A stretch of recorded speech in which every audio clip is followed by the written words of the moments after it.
Okay, now we're getting ready to make the elderberry jelly.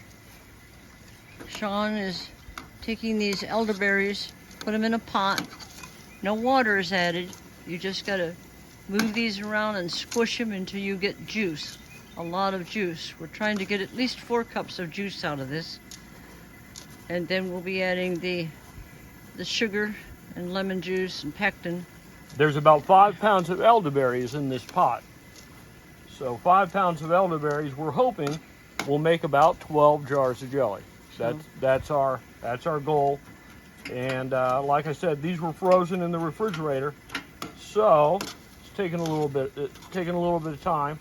But I'll let you know how it goes once we make the juice. Hi guys, this is Sean, and I'm out front on the farm, and I've been spending the last 10 or 15 minutes crushing the elderberries down to make juice for the jelly. I added some wild blackberries in there too, which I think will work out good. And as you can see, there's a lot of juice in there. Most of the berries are gone. And what works really good to crush them down is a potato masher like this. You can buy it real cheap at Goodwill. Good place for it. The next step that we're going to do is we're going to ladle out the pot, and we're going to put it in the strainer right here, real fine mesh strainer like you see here. And we're going to see if we can get 4 cups of juice out of this pot. I'll let you know how it goes.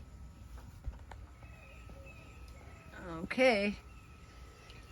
Now what I'm doing now, I'm just finishing squeezing the blackberry and elderberry juice out.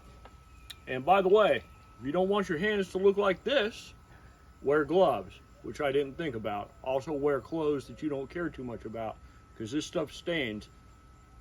And as you can see, I got enough to make my batch, and I got a little bit more coming in here. In case I run a little short, I've got some extra juice. I'll let you know how it goes.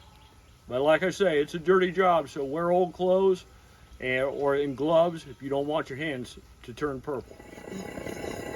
There it is, 9 o'clock, and Sean's still stirring on his jelly. Still working on the jelly. He's trying to get the pectin and lemon juice stirred into the 4 cups of elderberry juice. Get that all dissolved.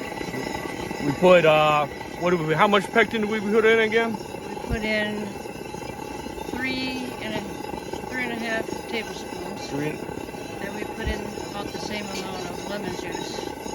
And we're stirring that around until it's dissolved. And then we're going to put 5.5 cups of sugar in it and see where we go. Got to get it boiling, and then we'll see if it's ready to put in the jars.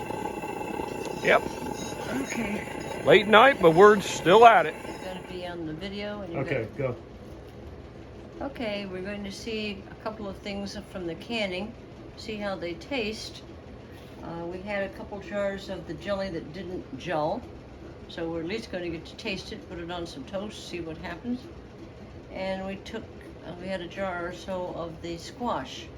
Everything else took fine, but you know, if those lids don't pop, if they come up easily when you take the ring off, then you know you didn't seal it well.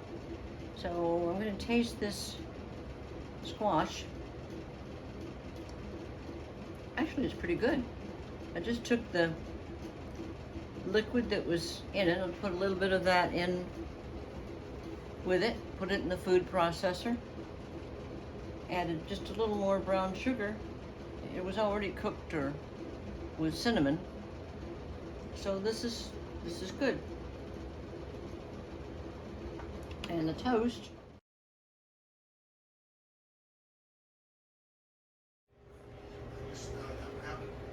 Looks like we did 40 pints and 25 half pints.